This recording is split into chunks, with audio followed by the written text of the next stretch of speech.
સીતારામ, સતદેવીદાસ, જય મા અમર, જય શ્રી કૃષ્ણ. ચલો અમરધામ આંગણે બધાનું ખૂબ ખૂબ સ્વાગત છે. બધાને સુંદર સવારના જાજા કરીને જય મા અમર. અમારી ચિલ્ડ્રન પાર્ટી આવી ગઈ છે આશ્રમે સેવા કરવા. અને શનિ રવિની રજા હોય એટલે ક્યાં જવાનું? ગામડે. પણ ગામડેથી પછી ક્યાં આવવાનું? અહીંયા આવીને શું કરવાનું? શું નામ છે તારું? અને હવે કોઈ પૂછે કે શનિ રવિ ક્યાં જવાનું, શું કહેવાનું? અમરધામ આશ્રમે. એ મારો દીકરો હમણાં લાગી જાય. એટલે હરમડિયા ગામના સ્વયંસેવકો અને બાળકો શનિ રવિની રજા અને સાથે સાથે આખી ટીમ જો સેવામાં લાગી ગઈ છે. અને ખરેખર મમ્મીઓએ હવે પિકનિક સેન્ટરો આવા જ રાખવા જોઈએ કે બાળકોને લઈને હોટેલોમાં અને મૂવીમાં ને ઠીક છે હોય એ જીવન છે, જીવનનો એક ભાગ છે, પણ ગામડું ન ભૂલાય, કામ ન ભૂલાય અને સાથે સાથે પરિવારની, સમાજની, આપણા જીવનની કંઈક પરમાર્થની જવાબદારી છે એની બાળકોને યાદી રહે. શું નામ છે તમારું ભાઈ? સંદીપભાઈ. હરમડિયા ગામના જ છે અને હરમડિયા ગામને તો ઘર આંગણે હરિદ્વાર અને ગંગાજી છે સેવારૂપી.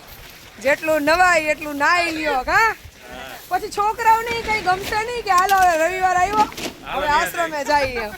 તો તમારે બધા માટે ઓલા કોર્નરમાં બગીચો બનાવવાનો છે એટલે અહીંયા આપણે બધા ભેગા થઈને કામ કરવાનું અને પછી બધાને રમવાનું. વોલીબોલ ને ફૂટબોલ ને ક્રિકેટ ને એવું લઈ લેવું છે ને અહીંયા થોડુંક. હે, પછી મમ્મી ને પપ્પાને કહેવાનું કે હાલો રમવા. એટલે મમ્મી પપ્પા પાસે અમે કામ કરાવી લેશું અને તમે બધા રમજો. અને ખરેખર કોઈ પણ આશ્રમમાં જાઓ જીવનમાં એક નિયમ રાખવાનો કે આપણાથી આપણા હાથે જેટલું શ્રમ થાય એટલો કરીએ. કંઈ દઈ ન શકીએ તો કાંઈ નહીં, પણ શારીરિક શ્રમ આપણા હાથે જેટલો થાય એટલો કરીએ. કારણ કે શ્રમ વગર છે ને સંઘર્ષ શું છે એ જીવનમાં ખબર ન પડે. અત્યારે તો ટેકનોલોજી અને દરેક લોકો પાસે સગવડતા જેની પાસે છે એ મેજોરિટી માણસો રાખીને કામ કરાવી લે.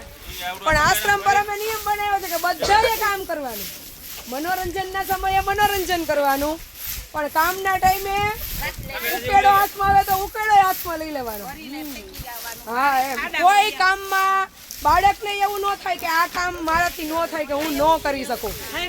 હા, કે આ ગંદકી વાળું છે ને આ સારું છે ને એને એના જીવનમાં મહત્વ સમજાવવું જોઈએ કે પરિસ્થિતિ જીવનની કોઈ પણ આવે તો દરેક પરિસ્થિતિમાં એ પોતે જ એટલું મજબૂત મનોબળ સાથે આગળ વધે કે કોઈ કામ નાનું મોટું કે એને કોઈ કામનો ક્ષોભ ન રહે.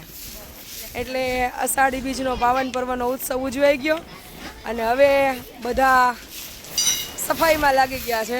અન્ન ક્ષેત્રમાં કોઈ છે, કોઈ ગ્રાઉન્ડમાં છે, કોઈ અંદર પ્રભુજીના ડિપાર્ટમેન્ટમાં છે. તો હવે લાઈવ થોડુંક હમણાં રાખશું પણ એક સમય સેટ કરીએ છીએ. વ્લોગના માધ્યમથી બધા મળતા રહેશું. ચલો બધા રહેજો કન્ટિન્યુ. અને પ્રસાદ તમારે બધાને અહીંયા લેવાનો છે. હો, તો અમારે અહીંયા એન્ટ્રી બહાર બોર્ડ મારી દેવાનું છે કે જેને પ્રસાદ ઘરે લેવો હોય એને ઘરે જ રહેવાનું.